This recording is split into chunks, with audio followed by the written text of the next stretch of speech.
말씀 마태복음 1장 5절, 히브리서 11장 31절, 야고보서 2장 25절의 말씀을 봉독하겠습니다. 살몬은 라합에게서 보아스를 낳고 보아스는 룻에게서 오벳을 낳고 오벳은 이새를 낳고. 히브리서 11장입니다. 믿음으로 기생 라합은 정탐꾼을 평안히 영접하였으므로 순종치 아니한 자와 함께 멸망치 아니하였도다. 야고보서의 말씀입니다. 또 이와 같이 기생 라합이 사자를 접대하여 다른 길로 나아가게 할 때에 행함으로 의롭다 하심을 받은 것이 아니냐. 아멘. 성도 여러분, 한 주간 동안 평안하셨습니까? 제가 오늘 말씀을 증거하기 전에 한 가지 광고의 말씀을 좀 드리고 말씀을 전하고자 합니다. 내일 주보에 광고가 나가겠습니다만은 제가 직접 내일은 광고하기가 좀 그래서 오늘 말씀드립니다. 4월 첫째 안식일부터 식사하고 나면 제가 우리 성도님들을 위해서 발성법하고 호흡법을 제가 가르쳐 드릴 겁니다.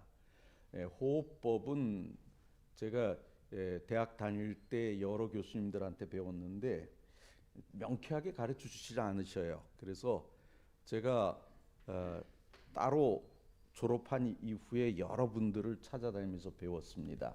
심지어는 기약하시는 분들한테까지 배웠습니다. 그래서 이 호흡법을 배워두시면 그냥 이 노래 부를 때 말고 그냥 일상에서도 어떤 점이 좋은가 하면 우리 폐가 보통 숨을 쉬면 위로만 숨을 쉽니다. 그래서 이 폐 깊숙이 밑에까지 공기가 들어갔다 나오질 않아요. 그러다 보니까 기관지에 병이 많이 생깁니다. 그런데 호흡을 깊이 넣었다가 빼는 연습들을 하게 되면 겨울에 특별히 감기가 덜 걸립니다. 그래서 굉장히 이 폐 건강에 도움이 됩니다. 그래서 이게 횡격막 호흡법이라 그럽니다. 여러분들 일반적으로 복식 호흡이라고 얘기들 많이 하시죠?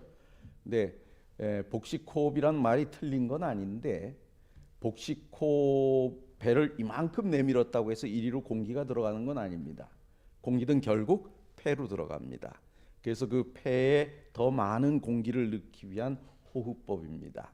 그러니까 안식일 오후에 준비하셨다가 내일 말고 그 다음 안식일 4월달 안식일부터 할 때 참석해 주시고 호흡으로 소리 내는 법 이런 것들을 하게 되면 재밌는 점은 뭔가 하면 200명을 놓고 호흡으로 소리 내게 하면 다 똑같은 소리가 나옵니다.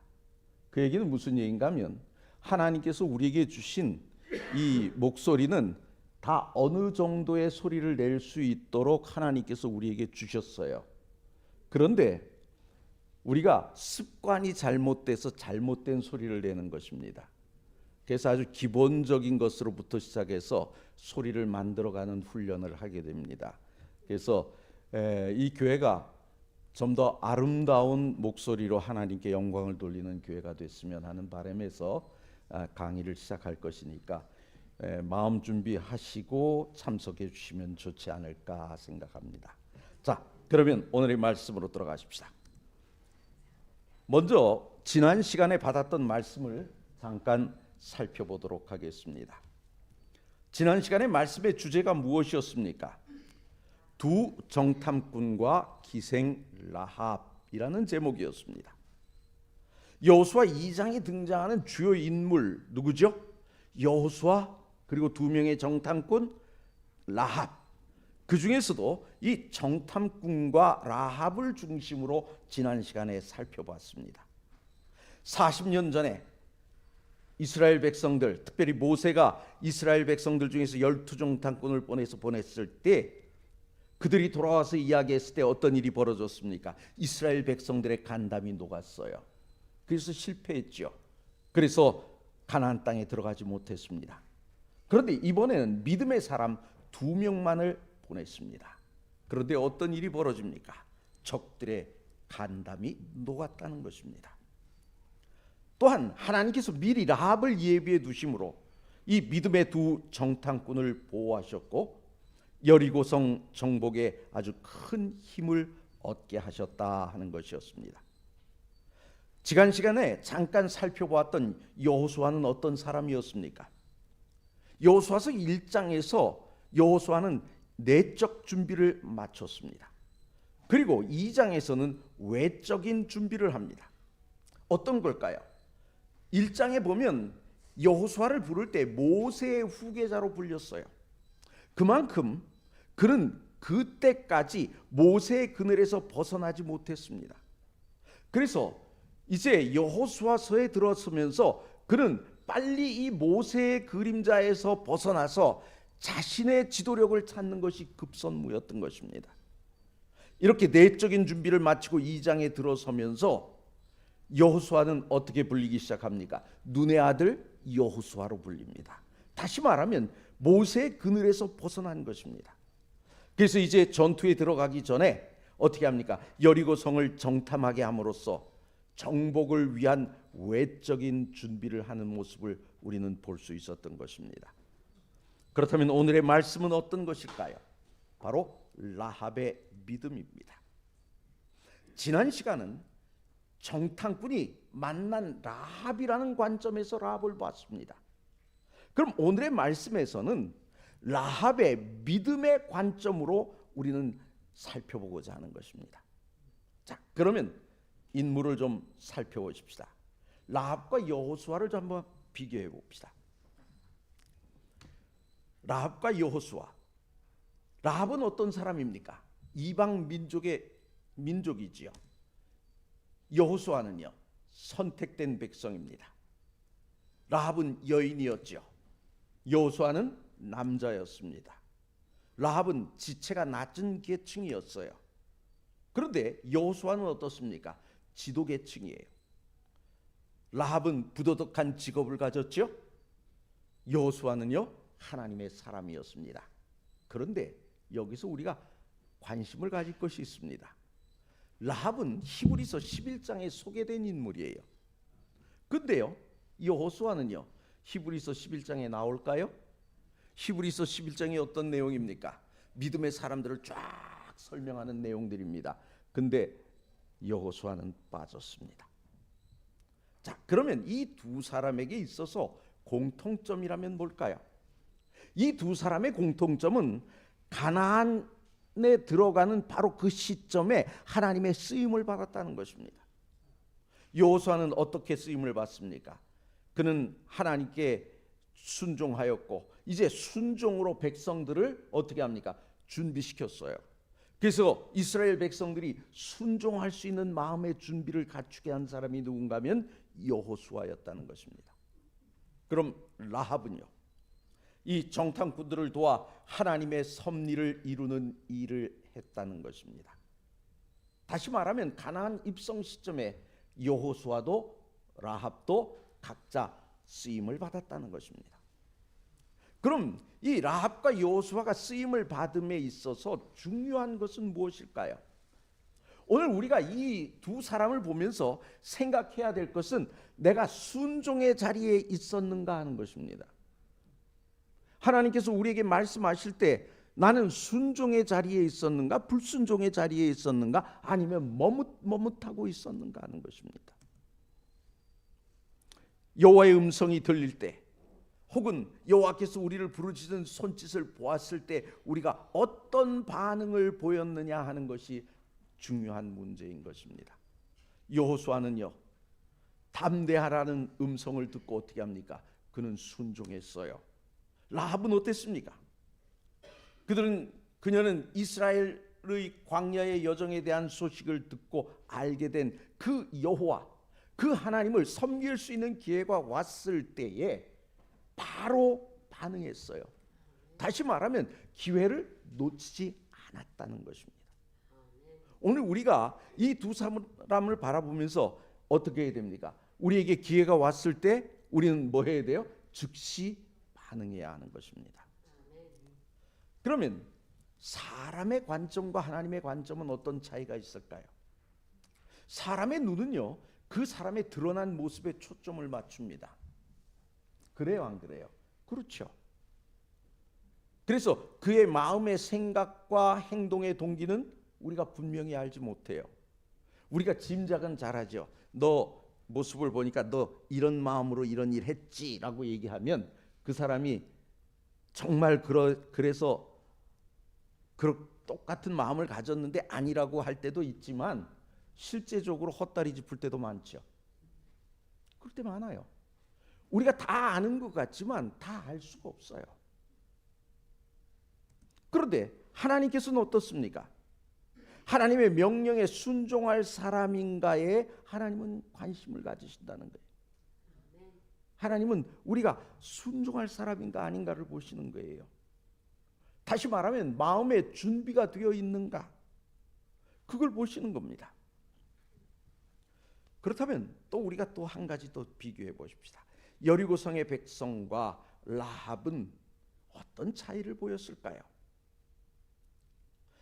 라합의 고백 속에 우리가 나타난 이스라엘에 대한 여리고 사람들의 정보는 어떤 것일까요? 한번 봅시다. 이스라엘 백성들이 홍해를 가르고 건너왔어요. 하나님께서 그 일에 역사하셨어요. 그 소식 알았을까요? 알았어요. 요단 저편의 왕들을 전멸시킨 이야기, 이스라엘의 하나님이 모든 신들 위에 뛰어난 하나님이시다는 것 다 들어 알고 있었어요. 이러한 생각은 라합만 알고 있었고 느끼는 것이 아니었던 것입니다. 상업 도시의 특성상 40년 전부터 모두가 익히 들어 알고 있던 내용들이에요. 그런데 봅시다. 똑같은 정보를 공유했지만 다른 반응을 보여요. 어떻게 해요? 여리고성 백성들은 어떻게 합니까? 끝까지 저항하기로 결심합니다. 라합은 어떻습니까? 적군인 이스라엘의 하나님께 나를 맡기기로 결단을 내립니다. 이것이 차이예요.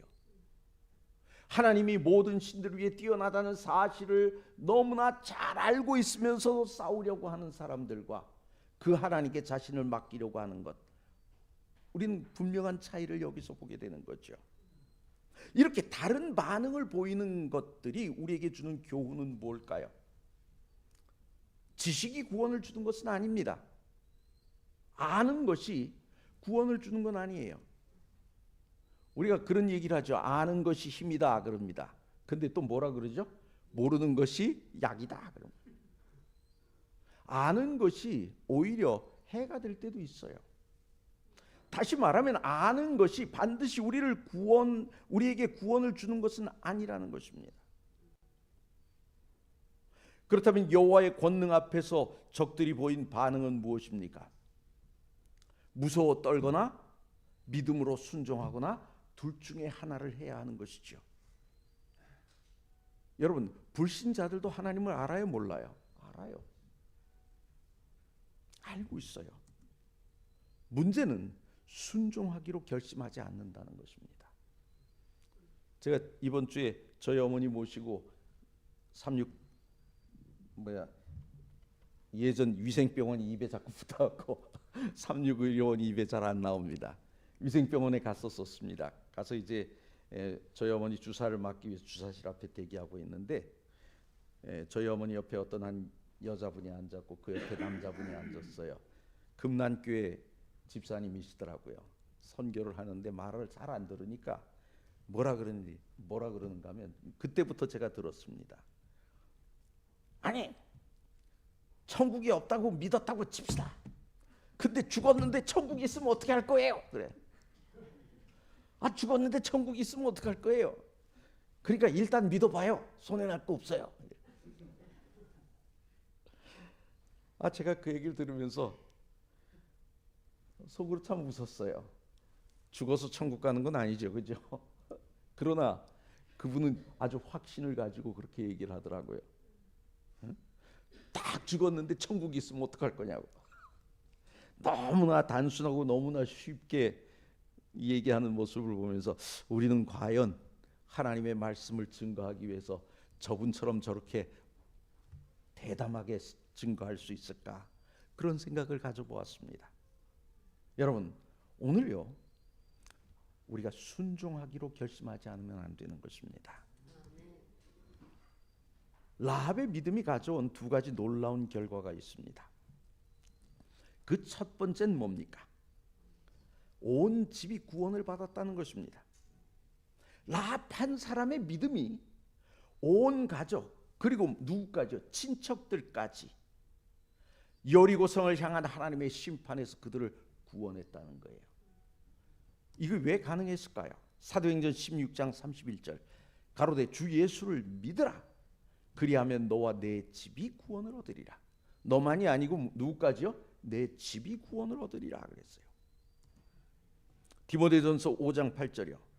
누구든지 자기 친족 특히 자기 가족을 돌보지 아니하면 믿음을 배반한 자요 불신자보다 더 악한 자니라. 나의 믿음이 내 가족을 구원할 수 있다고요. 그래서 이것이 중요한 것입니다. 두 번째는 뭘까요? 기생이 시집가서 하나님의 백성이 됩니다. 참 대단한 이야기입니다. 그리스도의 족보에 기록된 4명의 여자 중 한 사람이 되어버리죠. 다시 말하면 이제 그리스도의 조상이 된 것입니다.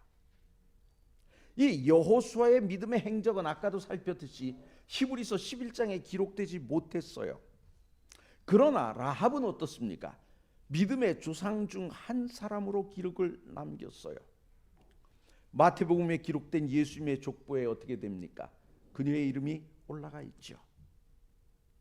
그러면 이러한 라합의 믿음이 우리에게 주는 교훈은 무엇일까요?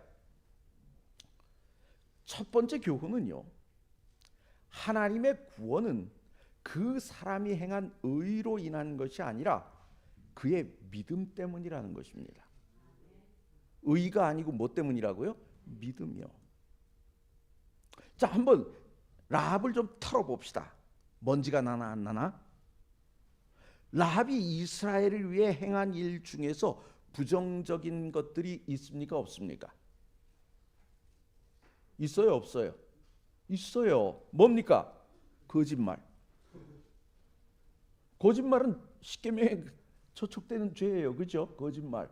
또 하나, 자기 민족을 배신한 거예요. 이거 잘한 일 아니에요. 그죠? 그러면 하나님은 왜 그를 구원하셨을까요? 선하기 때문이 아니라 선하게 되게 하시려고 구원하신 거예요. 여러분, 우리가 한번 생각해 봅시다. 오늘 우리가 제7일 안식일 예수 재림 교인이 됐어요. 남은 무리가 되었어요. 내가 착해서일까요? 세상 사람들보다 내가 더 착해서일까요? 아니요. 더 믿음 있는 자가 되게 하시려고 우리를 구원하신 거예요. 사실 우리 주변에 보면요, 우리보다 믿음 있는 사람들이 참 많아요. 제가 신학을 공부할 때요, 처갓집에 가기 위해서 저희 식구들을 데리고 이제 차를 몰고 내려가다가 중간에 이제 식사를 하게 됐어요. 근데 거기가 순복음교회, 여의도 순복음교회하고 그렇게 멀지 않은 곳이었습니다. 모처럼 제가 아주 목에 힘주고 좋은 식당에 가서 식사를 했어요. 우리 애들하고. 제 뒤쪽에 40대로 보이는 여자분들이 한 6, 7명 앉았고 50대 중반으로 보이는 남자분이 한 분 앉았어요. 이 남자분이 얘기를 하는데 이런 얘기를 합니다. 제가 이번에 장로 시험에 합격을 했는데 최종 판정에서 떨어졌습니다. 그래요.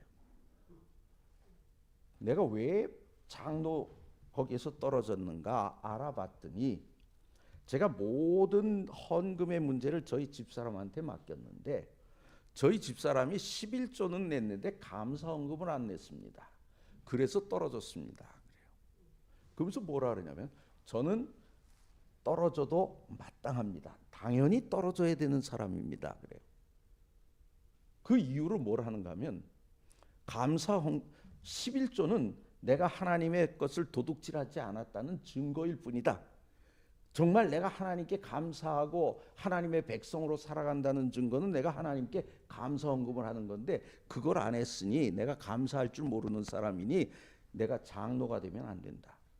또 하나, 내가 가장으로서 아무리 내 아내가 한 일이라 할지라도 내 아내에게 올바로 가르쳐주지 못했으니 내가 가장으로서 역할을 잘 못했다. 그러니 나 같은 사람은 당연히 장로에서 떨어지는 것이 맞다. 여러분 어떻게 생각하십니까? 저는 이분의 이야기를 들으면서요, 야, 우리도 이런 믿음이 있어야 되겠구나. 우리 이런 믿음이 있어야 되겠구나. 내가 하나님 앞에서 충실하고 성실한 사람이 되기 위해서 어떤 노력을 할 것인가를 우리는 한번 좀 생각해 봐야 되겠구나. 그러면서 여기 이 말씀을 준비해서 생각한 것은 내가 그들보다 선하기 때문이 아니라 하나님께서 어떻게 해요? 나를 선하게 되게 하시려고 나를 이 교단 안에 두셨구나. 나를 사용하고 계시는구나 하는 걸 느끼게 된 것입니다. 여러분, 오늘 우리의 믿음을 보시고 오늘 우리를 부르시고 이 자리에 있게 하신 그 하나님 감사하지 않으십니까? 행위보다는 참 하나님을 믿는 믿음을 보신다는 것입니다. 두 번째 교훈은 뭘까요? 믿음은 적극적으로 표현해야 된다는 것입니다. 여러분, 대충 하는 것이 아니고 그냥 마음속으로 가만히 있으면서 믿습니다만 하는 것이 아니고 어떻게 해요? 적극적으로 표현하는 것입니다. 여러분, 대부분의 사람들이 위기의 순간에 내리는 선택이란 어떤 것일까요? 대부분 옳고 그름보다는 지금 상황에서 내가 유리하냐 불리하냐를 살피죠. 그래서 손해보지 않는 선택을 합니다. 그래요, 안 그래요? 그렇게 합니다. 손해보는 선택보다는 내가 손해보지 않는 선택을 하려고 노력해요. 옳으냐 그르냐보다는 손해냐 아니냐 이걸 생각하는 것입니다. 자, 정탐꾼들이 라합의 집에 도착했을 때 이 외적인 상황을 봅시다. 지금 정탐꾼들은요 쫓기는 중이에요. 그죠? 여리고성 사람들이 철통같이 방어하면서 싸울 의사를 확고히 하고 있는 그때입니다. 그런데 이때 정탐꾼의 편에 섰다가 걸리면 어떻게 됩니까? 그 순간 역적으로 몰려서 자기만 죽는 것이 아니라 어떻게 되죠? 아주 그냥 집안이 몰락하는 그런 상황이에요. 삼족 구족이 멸망당하죠. 그죠?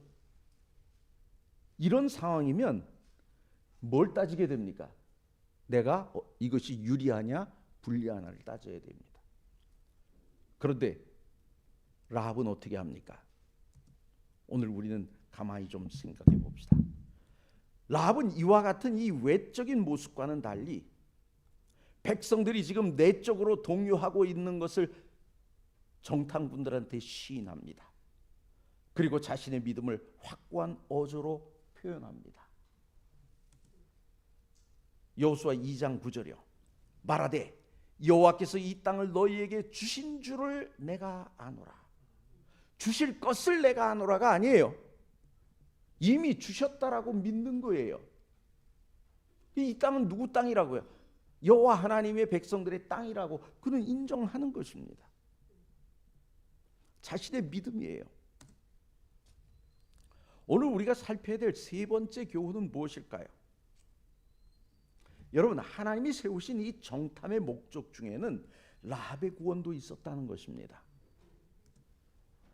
일반적으로 생각하는 이 정탐의 목적은 어떤 것일까요?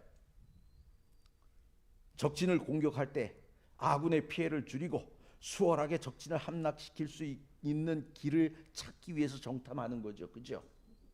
그래서 어느 성벽이 제일 튼튼한가 따져서 그걸 깨부수겠다고 덤비는 것이 아니라 어떤 데를요?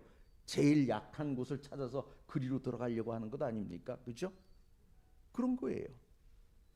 이것이 정탐의 목적이에요. 그런데 정탐을 보내게 하시는 하나님의 생각 속에 또 하나의 목적은 무엇이었는가?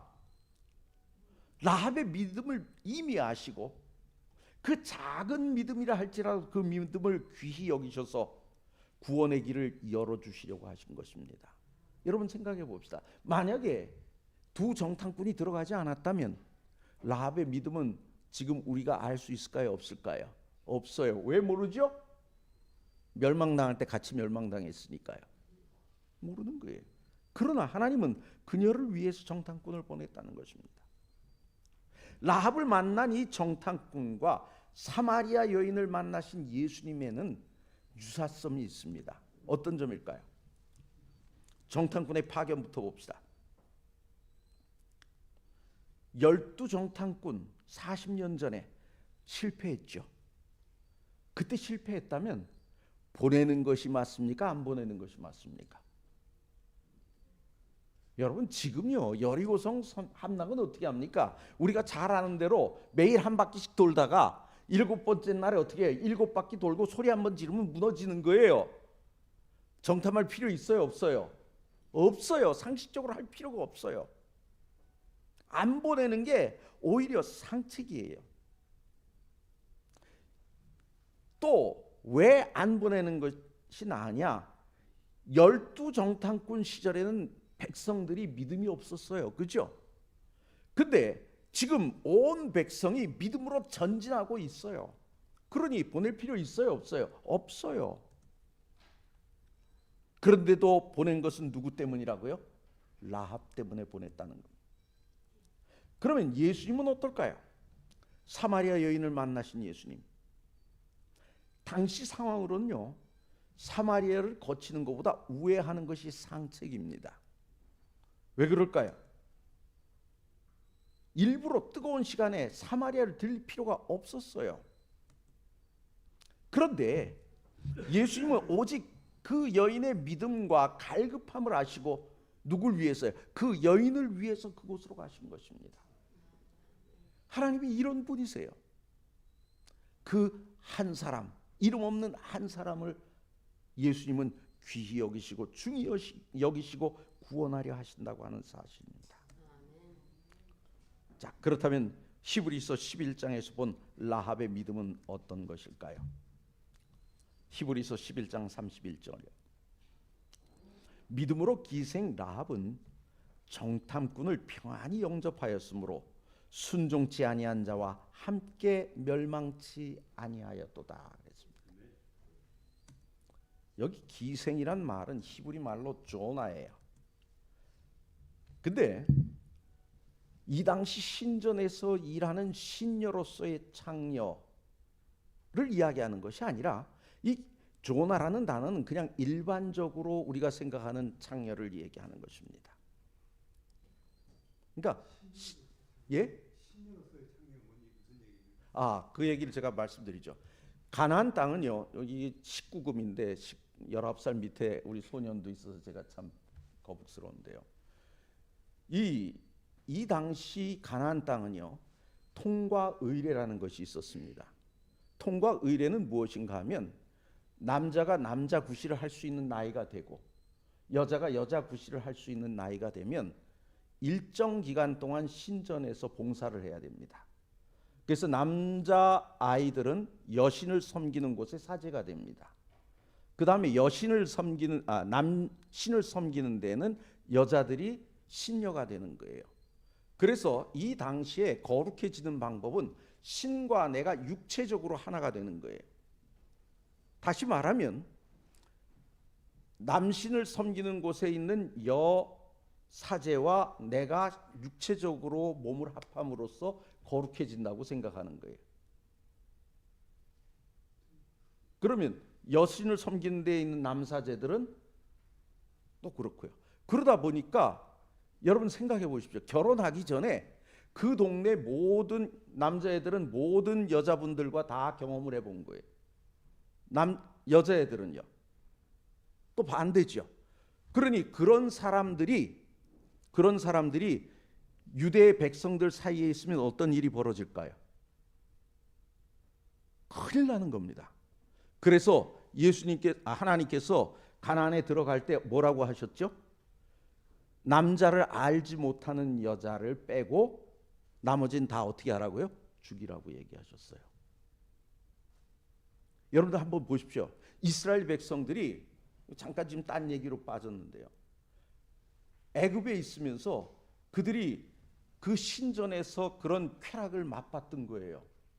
그러다가 진짜 평소에 눈여겨봤던 여자들, 남자들하고 신전에 들어가서 그런 행동을 하다가 갑자기 뭐라 그래요? 내 이웃의 아내를 뭐 하지 마라? 탐내지 마라. 범하지 말라가 아니에요. 탐내지 말라. 정신적 간음도 허용하지 않는 거예요.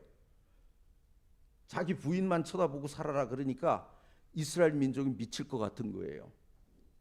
그래서 어떻게 합니까? 시내산 밑에서 모세가 40일 동안 올라가 있는 동안 우상 만들어 놓고 난리 쳤잖아요. 이게 이렇게 위험한 겁니다. 왜냐하면 이 당시 이 우상 숭배자들은 신의 이름으로 물욕을 취합니다. 예를 들면 이거예요. 하나님께서 장로님의 재산을 압수하라 그랬어. 그러고 가서 다 죽이고 뺏어가는 거예요. 누구 이름으로요? 신의 이름으로. 신의 이름으로 성욕을 채우는 거예요. 모든 욕심을 누구의 이름으로요? 신의 이름으로. 그러니 모든 게 다 합법적인 거예요, 당시로서. 그러니까 지금 여기서 신전에서 일하는 신녀라는 이야기는 바로 그런 식으로 성장한 여인을 말하는 것입니다. 예. 대답이 됐는지 모르겠습니다. 예. 예, 좀 굉장히 거북스러운 얘기죠? 예. 그런데요, 라합의 기록이 히브리서와 야고보서 그리고 예수님의 족보에 기록 소개된 이유는 뭘까요? 신약교회 신도들은요, 라합을 어떻게 생각하느냐? 사라, 아비가일, 에스더와 더불어 구약의 대표적인 여인으로 추앙하는 것입니다. 대단한 위치예요, 그렇죠? 예. 자, 그러면 조금 아까 읽었던 말씀 봅시다. 순종치 아니한 자와 함께 멸망치 아니하였도다라는 말씀에서 이 순종치 아니한 자는 누구일까요? 이걸 우리가 한번 생각해 봐야 됩니다. 믿음으로 순종하여 행동한 라합과 대조를 이루는 사람들을 지칭하는 말이에요. 믿음으로 순종해서 행동한 라합, 그와 대조를 이루는 사람들. 예를 들어 봅시다. 이스라엘의 하나님을 지식으로 알면서도 거역한 여리고성의 백성들을 말하는 것이 첫 번째입니다. 라합처럼 그들도 이스라엘의 하나님을 지식으로 알았어요, 몰랐어요? 알았어요. 알고 있지만 하나님을 거역했어요. 그렇다면 이 문제는 우리가 좀 더 넓게 살펴볼 필요가 있어요. 여리고성 백성뿐 아니라 광야에서 순종치 아니한 멸망한 이스라엘까지 떠올리는 그런 이야기인 것입니다. 그럼 오늘 우리에게로 오면 어떨까요? 우리 다 하나님 알잖아요. 하나님 알지만 우리가 어느 순간에 가면 자꾸 하나님을 거역하죠. 바로 순종치 아니한 자, 거기에 우리도 잘못하면 뭐 할 수 있다고요? 포함될 수 있다는 사실을 아셔야 하는 것입니다. 이스라엘 백성들 가운데도 있었던 것을 우리가 돌아보면서 나도 그렇게 될 수 있다는 사실에 우리는 관심을 기울여야 합니다. 히브리서에서 추앙받는 구약의 여인 중 한 사람인 라합을 소개하면서 왜 기생이라는 직업을 기록했을까요? 저도 이 제목에서요, 기생 라합이라는 말에서 이 기생자 좀 빼고 싶더라고요. 근데 왜 굳이 기록했을까요? 여리고 성이 함락된 이후 라합은 더 이상 기생으로 살지 않고 한 남자의 아내로 살았어요. 그죠? 나오미와 룻이 모압 땅으로 돌아왔을 때 룻을 거절하지 않고 기업을 물어준 보아스의 어머니가 누구냐면 바로 라합인 겁니다. 그럼에도 기생이란 직업을 기록한 이유는 여러분 오늘 기억해 두십시오. 이 말씀 잘 기억해 두십시오. 지금 이 라합보다도 상황이 나쁘지 않음에도 불순종한 자들의 핑계를 막기 위한 것입니다. 여러분 한번 생각해 봅시다. 우리의 입장이 라합만큼 떨어진 적이 있을까요? 기생으로 살아야만 했던 라합. 그럼에도 그가 순종했는데 우리는 그보다 상황이 나쁘지 않으면서도 불순종했다? 이건 말이 안 된다는 것입니다. 그래서 뭐 하란 얘기예요? 정신 차리고 라합만큼은 뭐 해라? 순종해라. 오늘 우리에게 그런 교훈을 주는 것입니다. 자, 그럼 12정탐꾼과 대조를 이룬 이 두 정탐꾼에 대해서 우리가 조금 더 생각해보고 말씀을 정리합시다. 이 가데스바네아의 12정탐꾼과 여리고의 이 두 정탐꾼을 비교해보면 어떨까요? 이 12정탐꾼은요 가나안 전역을 정탐했어요. 그죠? 근데 이 두 정탐꾼은 여리고 성만을 정탐했습니다. 이 12정탐꾼은요 여유롭게 가나안 땅의 소산물을 들고 왔어요. 그죠? 근데 두 정탐꾼은요 추격을 받다 가까스로 도망쳐 왔습니다. 12정탐꾼은요 자신의 이 두 눈으로 본 것을 보고했습니다. 그런데 이 두 정탐꾼은요 라합을 통해 들은 이야기를 보고했어요. 내용이 좀 다르죠. 하나는 자신의 눈으로 본 것이라면 두 번째 이 두 정탐꾼은 어떻게 들은 이야기를 보고합니다. 그러면 이 본 것을 보고한 결과와 들은 것을 보고한 그 결과의 차이는, 내용의 차이는 어떤 것일까요?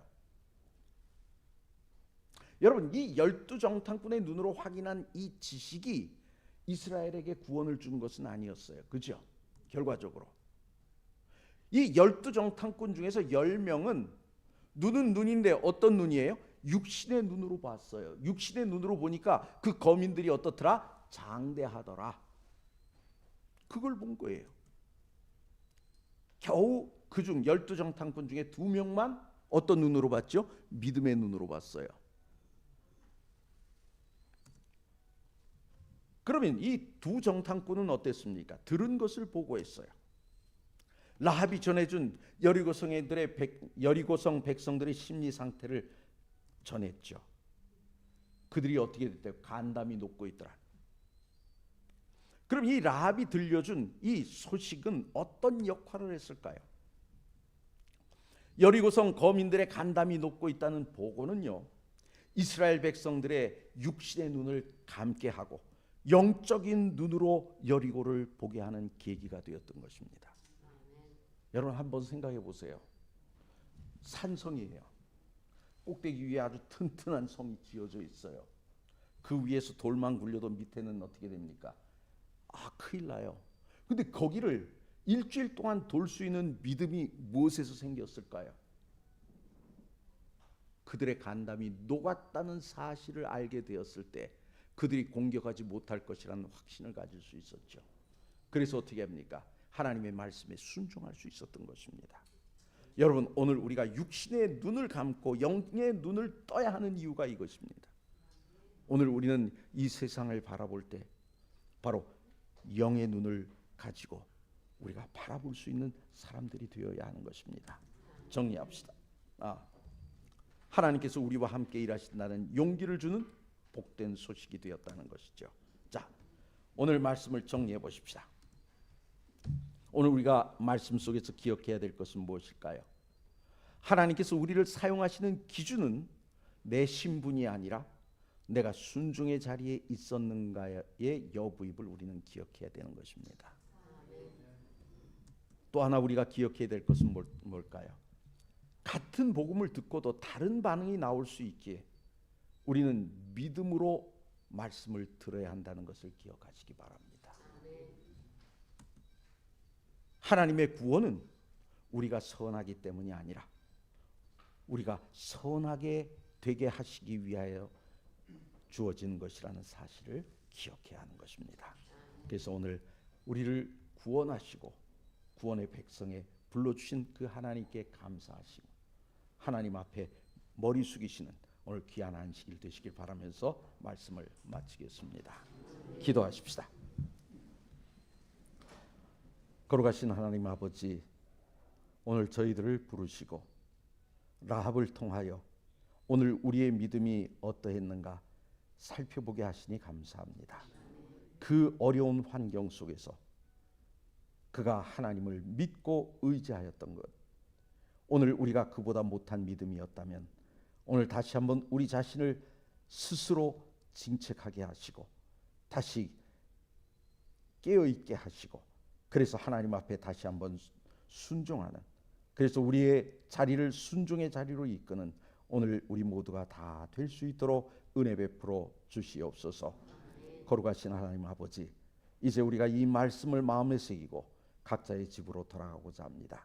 가는 길 지켜주시고 오늘 이 밤 편히 쉴 때 오늘 주님 앞에 다시 한번 다짐하고 순종의 자리에 서서 끝까지 흔들리지 않는 주의 백성이 되기로 결심하는 귀한 저녁이 되게 은혜 베풀어 주시옵소서. 우리를 사랑하시는 예수 그리스도의 이름으로 간절히 기도드리옵나이다. 아멘. 묵상 기도로 마치시겠습니다.